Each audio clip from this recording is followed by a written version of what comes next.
ये मैम जो Donald Trump साहब हैं, जो अमेरिका के सदर हैं, वो काफ़ी ज़्यादा इकनॉमी को लेके आगे चल रहे हैं और उन्होंने पाकिस्तान को इसमें शामिल किया है, जो कि बहुत ही खुशाइन चीज़ है। और उन्होंने स्पेसिफ़िकली काफ़ी सारे मुल्क के सदर आए हुए थे और उनको भी उन्होंने उनका खैरमकदम किया। और जो आसिम मुनीर साहब थे, उनको स्पेशली उन्होंने अपना उँगली से इशारा किया। और जो कि अभी जो उनको रिसेंटली उन्होंने डोनाल्ड ट्रंप ने ये भी बोला है कि ये दुनिया का स्ट्रॉन्ग तरीन आदमी है और ये पाकिस्तान की तरक्की के लिए बहुत ज़्यादा अच्छी चीज़ है। जी मैम, ये बहुत अच्छी बात है, ठीक है, उन्होंने मिल के काम शुरू किया, ठीक है। आने वाली नस्ल के लिए अच्छी बात है, ठीक है। हमारा मुल्क तरक्की कर रहा है, इंशाल्लाह आगे जाएगा। शहबाज शरीफ ने देखें इजलास में हिस्सा लिया है तो बहुत ही खुशामद की बात है, बहुत ही अच्छी बात है।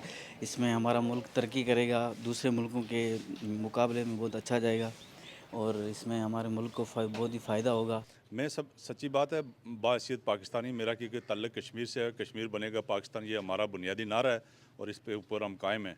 लेकिन मैं ये समझता हूँ कि जो इस अरसे में मियाँ शहबाज शरीफ साहब ने इस अपने मुल्क के लिए कोशिश की, जिद्दोजहद की, और मैं समझता हूँ कि इसमें आर्मी चीफ हमारे जो आसिम मुनीर साहब हैं, ये मिलकर दोनों दोनों ने मिलकर पाकिस्तान को एक बड़ा मुकाम दिया। आज पाकिस्तान दुनिया के ऊपर उसकी एक इज़्ज़त हो रही है, उसका एक मकाम बन गया है। और मैं ये समझता हूँ कि ये जो अभी जो शहबाज शरीफ साहब ने बात की है, मैं ये समझता हूँ कि हमारे लिए बड़ी खुशाइंद बात है। पाकिस्तान का एक नया चेहरा जो है तो वो सामने आया है उनकी क़यादत में।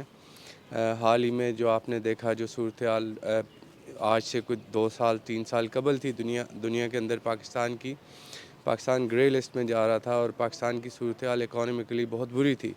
तो यूँ ही शहबाज शरीफ साहब ने टेक ओवर किया है, पाकिस्तान अपनी पाँव पे खड़ा हो रहा है और वो स्टेबलाइजेशन की तरफ जा रहा है। और मैं ये समझता हूँ जी कि शहबाज शरीफ साहब का प्राइम मिनिस्टर पाकिस्तान का जो विज़न है वो पूरी दुनिया के अंदर वो बहुत अच्छे तरीके से वो पेश कर रहे हैं कि पाकिस्तान एक इंडिपेंडेंट कंट्री है